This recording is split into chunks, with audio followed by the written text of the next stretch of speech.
Assalamualaikum warahmatullahi wabarakatuh. Kami dari kelompok 4 akan mempresentasikan mengenai hasil dari tugas besar pada mata kuliah IRP. Sebelum itu, saya akan memperkenalkan anggota-anggota dari kelompok 4. Yang pertama yaitu Muhammad Firly Ramadan dengan NIM F1E12007. Kemudian saya sendiri, Adina Syatila Azahra dengan NIM F1E1200043. Kemudian ada Julian Fahriza dengan NIM F1E1200052. Tatsa Kasinda dengan NIM F1E1200069. Dan yang terakhir Sabila Alifa Zahra dengan NIM F1E1200074. Baiklah, langsung saja untuk pembahasan pertama akan dijelaskan oleh rekan kami yaitu Tatsa Kasinda. Kepada Tatsa, kami persilahkan. Terima kasih Adin. Baiklah, yang pertama di sini ada latar belakang. PT Hospital Care ini didirikan sudah mulai tahun 2020 dan kantor pusatnya itu berada di Jambi. PT Hospital Care ini merupakan salah satu yang mempunyai tugas pokok yaitu membantu rumah sakit dalam distribusi mulai dari spare part sampai dengan alat-alat rumah sakit serta sebagai bentuk layanan yang diberikan oleh PT Hospital Care. Nah, untuk informasi instansinya, nama instansi ini adalah Kantor Utama Hospital Care.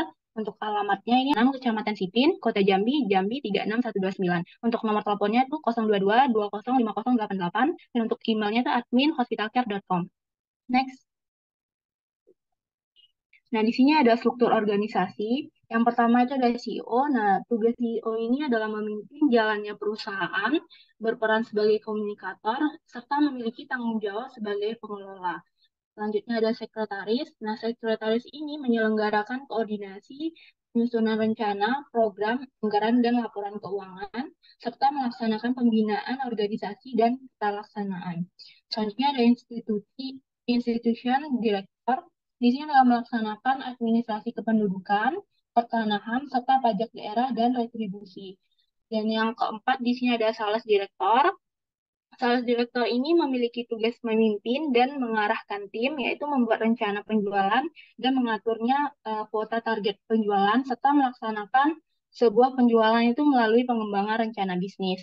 Dan terakhir itu ada produk director. Di sini itu bertanggung jawab untuk memberikan produk yang berbeda ke pasar untuk memenuhi kebutuhan pasar, serta melaksanakan monitoring, pemantauan dan pengkoordinasian sebuah pembuatan produksi dan produk ini juga mendukung strategi dan tujuan secara keseluruhan.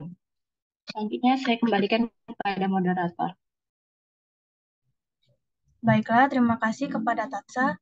Untuk pembahasan selanjutnya akan dilanjutkan oleh Julian. Kepada Julian, dipersilakan. Baiklah, saya akan menjelaskan tentang modul Odo Sales Order. Terlihat pada gambar ini, ada pembeli dan sales order. Pembeli melakukan order, memilih pembayaran. Ada beberapa pilihan yaitu pembayaran lunas, pembayaran on time, pembayaran DP.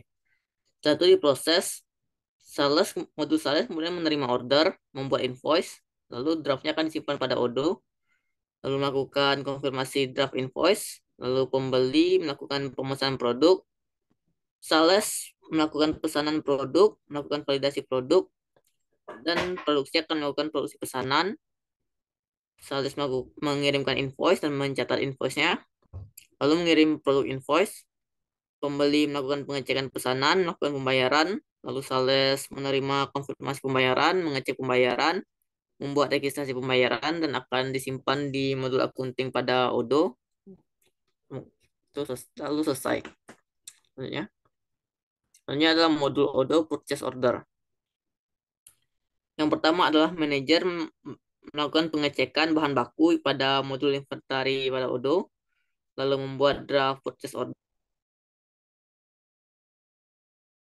Supplier menentukan daftar pembelian bahan baku, melakukan konfirmasi draft purchase order yang ada pada modul purchase pada Odo, mengirim purchase order, lalu tercatat dokumen purchase order, lalu supplier menerima dokumen purchase order, menyiapkan bahan baku. Untuk proses pertamanya membuat draft tagihan, melakukan konfirmasi tagihan, catatannya akan disimpan pada Odoo, lalu menerima konfirmasi. Tuh.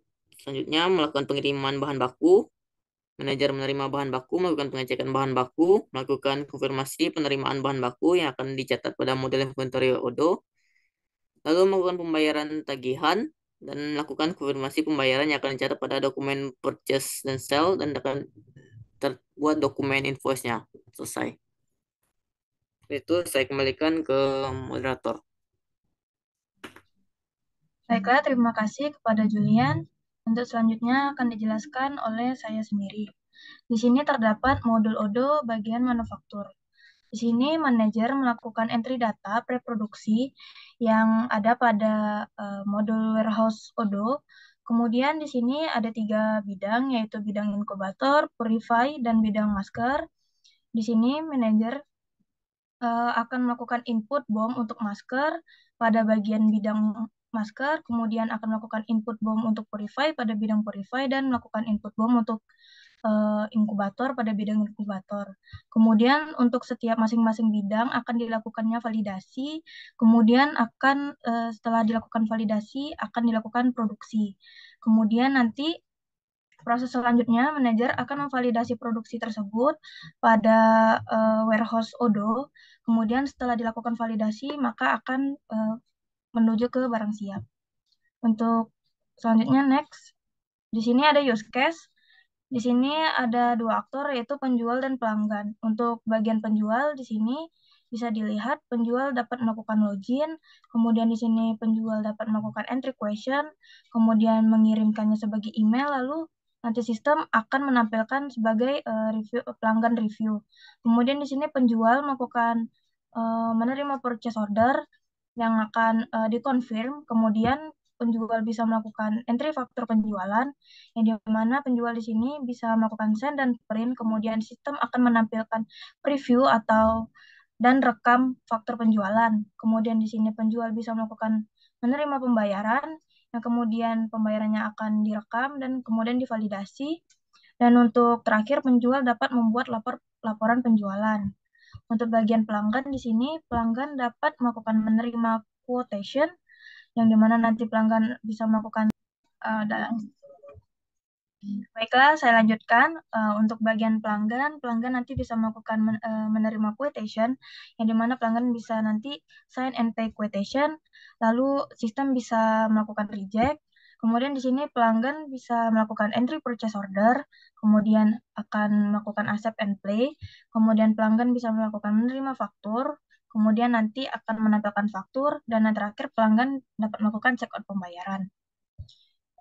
Baiklah, itu saja yang dapat saya sampaikan. Selanjutnya akan dilanjutkan oleh Firly. Kepada Firly, dipersilakan. Baiklah, di sini saya akan menjelaskan tentang modul sales order. Pada PT Hospital Care menggunakan sales order untuk melakukan transaksi penerimaan pesanan dari pelanggan serta melakukan pencatatan transaksi pada setiap pesanan yang akan dilakukan. Kemudian yang kedua yaitu modul purchase order. Pada PT Hospital Care menggunakan modul purchase order yang digunakan untuk melakukan transaksi pembelian bahan baku dan supplier untuk proses produksi produk PT Hospital Care. Yang ketiga yaitu adalah modul inventory. Pada PT Hospital Care menggunakan modul inventory yang digunakan untuk melakukan pencatatan pergerakan produk yang pencatatannya persediaan stok pada gudang serta memberikan informasi mengenai validasi, pengeluaran, dan penerimaan produk pada gudang. Baiklah, itu saja dari saya. Saya kembalikan ke moderator. Terima kasih Firly. Untuk bagian terakhir akan dijelaskan oleh Sabila. Baiklah, terima kasih Adinda. Selanjutnya itu ada modul manufaktur, di mana pada PT Hospital Care modul manufaktur digunakan sebagai pencatatan pergerakan produk dan pencatatan persediaan stok pada gudang, serta memberikan sebuah informasi mengenai validasi, pengeluaran, dan penerimaan produk dari gudang. Selanjutnya, yang terakhir itu ada kesimpulan. Berdasarkan dari hasil dokumen konfigurasi Odoo ERP System dengan menggunakan studi kasus PT Hospital Niaga Utama, dapat disimpulkan yaitu proses pengintegrasian hanya menggunakan beberapa modul saja, yaitu mulai dari sales order, purchase order, manufacture, inventory. Dari modul-modul yang telah digunakan didasarkan oleh proses bisnis yang sudah ditentukan serta kebutuhan-kebutuhan yang ada di dalamnya. Itu saja yang dapat saya sampaikan. Saya kembalikan kepada moderator. Terima kasih kepada teman-teman semua yang sudah menjelaskan. Baiklah, itu saja dari kelompok 4. Lebih dan kurangnya kami mohon maaf. Kami akhiri. Wabillahi taufik wal hidayah. Wassalamualaikum warahmatullahi wabarakatuh.